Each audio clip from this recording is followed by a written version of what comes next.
খুঁজেই পাওয়া যাবে না। বন্ধুরা, আমরা সবাই নিয়মিত চিকু বান্টি কার্টুন অন্যতম জনপ্রিয় একটি কার্টুন। চিকু বান্টি দেখে না এমন কার্টুন প্রেমী হয়তো খুঁজেই পাওয়া যাবে না। বন্ধুরা, আমরা সবাই নিয়মিত চিকু বান্টি কার্টুনটি দেখলেও আমরা হয়তো অনেকেই জানি না বাস্তবে চিকু বান্টি মারা গিয়েছে। বাস্তবে চিকু বান্টির সাথে এমন একটি মর্মান্তিক ঘটনা ঘটেছিল যা শুনলে আপনারা সবাই ইমোশনাল হয়ে যাবেন। তো আজকের ভিডিওতে আমরা সেই ঘটনাটি উল্লেখ করব, তাই ভিডিওটি অনেক ইন্টারেস্টিং হতে চলেছে। না টেনে একদম শেষ পর্যন্ত দেখুন। আর আপনারা যদি চিকু বান্টি কার্টুনটি পছন্দ করে থাকেন তাহলে অবশ্যই চ্যানেলটিকে সাবস্ক্রাইব করবেন। তো চিকু বান্টির গল্প শুরু হয় ভারতের একটি ছোট্ট শহর থেকে, যেখানে চিকু বান্টি বসবাস করত।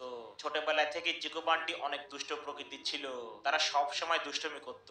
তো হঠাৎ একদিন চিকু বান্টির স্কুলে শিক্ষা সফরে যাওয়ার জন্য সিদ্ধান্ত হয় এবং শিক্ষা সফরের কথা শুনে চিকু বান্টি অনেক খুশি হয়ে যায়। এরপর বাড়ি ফিরে চিকু বান্টি তার বাবা মার কাছে শিক্ষা সফরে যাওয়ার জন্য বায়না করে এবং চিকু বান্টির এমন বায়না দেখে তার বাবা মাও রাজি হয়ে যায়। তো এরপর চিকু বান্টি শিক্ষা সফরে যাওয়ার জন্য প্রস্তুত হয়। তো এরপর একদিন চিকু বান্টি শিক্ষা সফরে যাওয়ার জন্য বেরিয়ে পড়ে এবং শিক্ষা সফরে গিয়ে চিকু বান্টি এবং তার বন্ধুরা অনেক মজা করে। এরপরে চিকু বান্টি এবং তার বন্ধুরা শিক্ষা সফর করে একটি বাসে করে বাড়ি ফিরছিল। তো হঠাৎ রাস্তায় সেই বাসটি খারাপ হয়ে যায়, আর যেখানে বাসটি খারাপ হয়েছিল তার চারপাশে ছিল ঘন জঙ্গল। এরপরে বাসটিকে নষ্ট হওয়া দেখে বান্টি বাস থেকে নেমে পড়ে এবং বান্টির দেখাতে চিকুও বাস থেকে নেমে পড়ে। এরপরে তারা পায়চারি করতে করতে সেই ঘন জঙ্গলের মধ্যে ঢুকে পড়ে।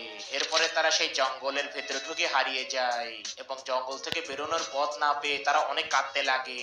তো এরপরে চিকু বান্টি জঙ্গলের ভিতরে যাওয়ার খবর শুনে চিকু বান্টি শিক্ষকরা তাদের জঙ্গলে খুঁজতে যায় এবং জঙ্গলে অনেকক্ষণ খোঁজার পর তারা একটি খাদের ধারে চিকু বান্টির লাশ পায়।